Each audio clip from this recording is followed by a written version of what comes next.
Shh. Mr. Nelson glares at you and Jenna. You smile apologetically at him and begin idly flipping through an Alphabet magazine. You're halfway through the interview with teen heartthrob Zach Furlong when suddenly someone or something starts banging against the classroom door. Everyone to the back of the room, Mr. Nelson shouts. No! He scrambles through his feet and pulls a pistol out of his hip holster as the door splinters and bursts open. Ooh, I wonder what it could be. You, his follow orders immediately, pulling a screaming Jenna along with you as you cower with the rest of the students. A hulking figure walks stiff-legged into the room, growling and waving a mop over his head. He's wearing a janitor's outfit with a name patch on his chest that reads Artie. His wild eyes flash a dull yellow and a string of jewel hangs off of his droopy gray jowls. Mr. Nelson fires the gun at him but misses. Arg! Artie drops the mop and swings both arms at Mr. Nelson, knocking the gun out of his hands. It hits the floor with a metallic click and slides under the teacher's desk. Every man for himself, Mr. Nelson shouts. He picks up the mop and tosses it in your direction. Then he ducks past the trip and runs out the door. As Artie starts his slow but determined shuffle towards you and the rest of the students, you decide that you basically have three options. Defend yourself with the mop, try to go for the gun, or make a run for it. However, to get past the undie, now you're going to have to distract him by sacrificing one of the other students. So, Mr. Nelson is a coward. So, use the mop, go for the gun, or sacrifice Jenna and run. Why would I sacrifice Jenna?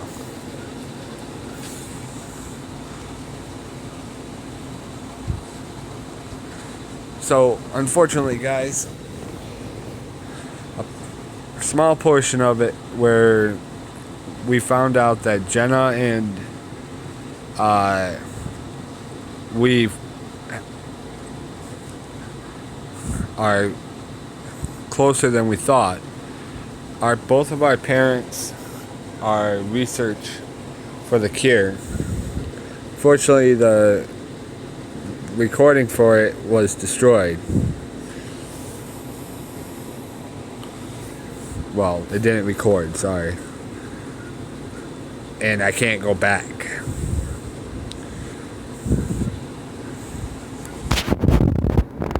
So we're going to go ahead and use the mop. Without a second thought, you pick up the mop off the floor and charge toward the meatbag janitor. You shove the mop head into his mouth and push him back against the front of the wall with your might. Somebody, get the gun, you shout. I don't think I can hold him like this much longer. A tall kid with an afro runs and slides under Mr. Nelson's desk.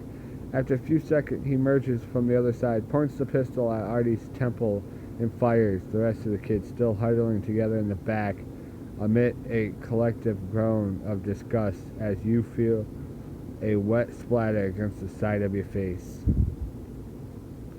You feel the VM slump down to the floor on the other side of the mop. The kid drops the pistol to his side and holds his other hand for a high five.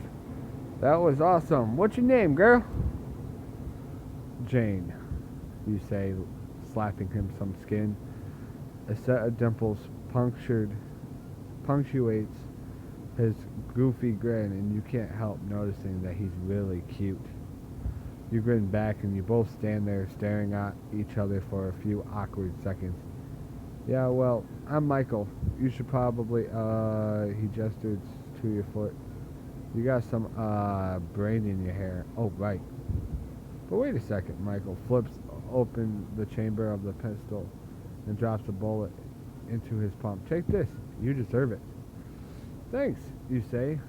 You take the bullet and give him one more quick smile before leaving for the restroom. As you clean yourself up in the sink of the girls' restroom, you notice a small scratch on your hand that must have happened during the attack. You check your watch. There should still be plenty of time to make it to the health office for the antidote, and none of your peers will ever have even known. No, you've been infected. The nurse at the front desk of the health office greets you with a warm, motherly smile. Can I help you, child? Yeah, you nervously started. The nurse stares at you, waiting for you to spit it out. I need, Suddenly, the office door swings open and a boy with wavy hair and the bluest eyes you've ever seen walks in. Aspirin, you finish, pointing to your skull. Headache. The nurse nods and gets up from her desk. She takes a pill from the pharmacy cabinet and hands it to you. Anything else? No, thank you. Anytime, she says, turning toward the boy. Hey, Nurse G, he says with a grin. How's it hanging? Fine and loose, as usual. She reaches into her desk drawer for a small plastic inhaler and hands it to him. The boy puts it to his lips and takes a deep, gasping air, and he notices he's still staring, and a slight blush colors his cheek. Asthma, he says with a shrug. Totally sucks. You smile sympathetically, but your brain refuses to cooperate and form an intelligent response. The best you can manage is a weak eh. Wow, that was embarrassing. But maybe you can recover. Perhaps your tongue will work well enough for something. You can make a serious impression and tell him what you really think, which is that he's gorgeous. Alternatively, you could stick to the basics and just try to introduce yourself. And then there's do nothing. After all, with your tongue in open rebellion, maybe it would be best to keep quiet. What do? Do nothing. Say, wow, you're gorgeous.